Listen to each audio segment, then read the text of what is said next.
students, welcome to our class. We are discussing about models. आज अपन models को सब में समराइज करने की कोशिश करेंगे और कहाँ कहाँ इनका यूज़ होता है। जनरली अपन ने अभी पढ़ा है, आगे जो है कहाँ कहाँ यूज़ होगा इस वीडियो में अपन डिस्कस करेंगे।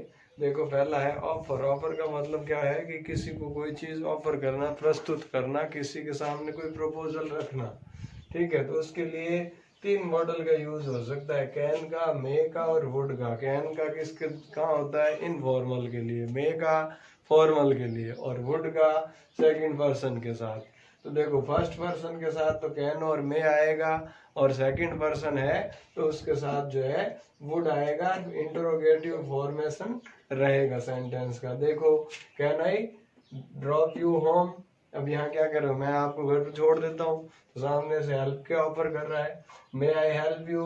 कहीं भी आप गए होंगे, चाहे वो रेलवे स्टेशन पे गए या किसी हॉस्पिटल में गए या कहीं बैंक में गए, तो लिखा होता है मे आई हेल्प यू, यानी कि हेल्प डेस्क बनी होती है कि भाई मैं आपकी क्या मदद कर सकता हूँ, तो वहाँ मे का यूज होगा।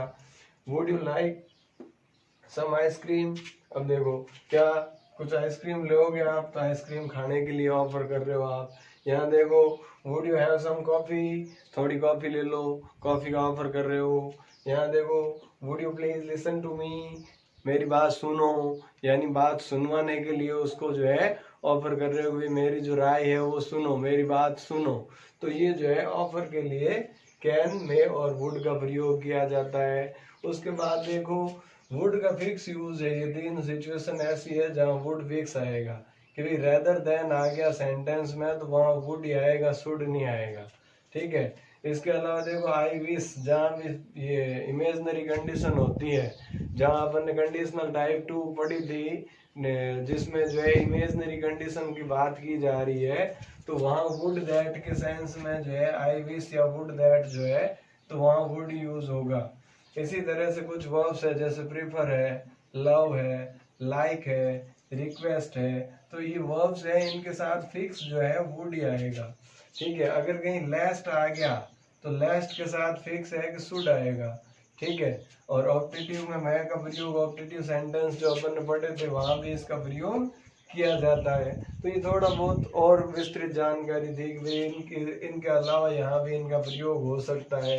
अब देखो, डेयर का प्रयोग देखते हैं कि डेयर दोनों चीजें हैं। देखो, अपन ने क्या पढ़ा था? ऑक्सिलरीज पढ़ा था। तो मॉडल्स के रूप में तो अपने पास क्या है? डेरेंट है, ठीक है, नीडेंट है और डेरेंट है और यूज्ड टू है। ये तीनों जो है एज ए मॉडल्स। तो अब यहाँ देखो, अगर अपन इसको नीड या डेयर के रूप में देखेंगे तो ये एज ए वर्ब अगर काम करेंगे तो इनको सेमी मॉडल्स भी कहा जा सकता है। ठीक है, कि इनका यूज फिक्स है। ठीक है, यूज टू का यूज पास्ट सिंपल में एक ही जगह होगा, बाकी कहीं यूज ही नहीं है। ठीक है, पास्ट की हैबिट बताने के लिए। तो इस तरीके से जो है देखो, अगर ये डेयर जो है एज ए वर्ब यूज होगा तो इसका मतलब क्या होगा? चैलेंज करना। हाउ डेयर यू, तुम्हारी हिम्मत कैसे हुई, आप उसको चैलेंज कर रहे हो। ठीक है। लेकिन अगर जो है इसको मॉडल के रूप में यूज करोगे, ऑक्सिलरी के रूप में यूज करोगे, तो यहाँ होगा हिम्मत होना, ऐसा करने की हिम्मत नहीं है। ठीक है। तो देखो, ही डेरेंट गो देयर अलोन, उसकी वहां अकेले जाने की हिम्मत नहीं है।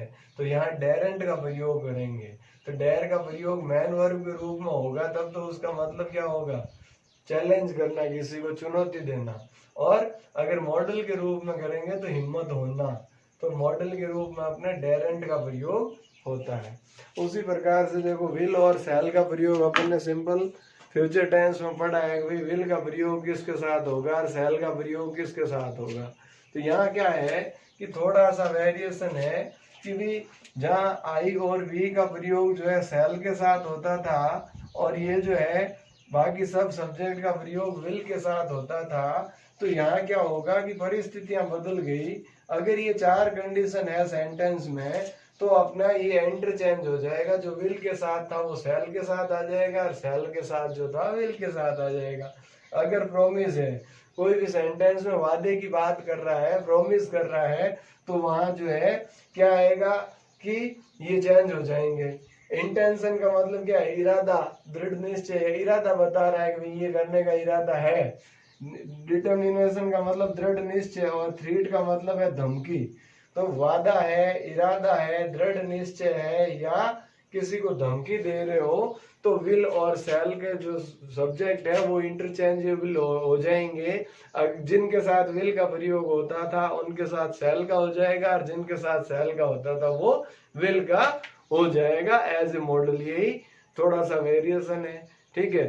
तो उम्मीद करता हूँ ये मॉडल्स वाला जो टॉपिक है आपको समझ में आया होगा। आज ही अपना टॉपिक कंप्लीट हो गया। मिलते हैं कल किसी और टॉपिक के साथ, तब तक के लिए थैंक यू। जय हिंद, जय भारत।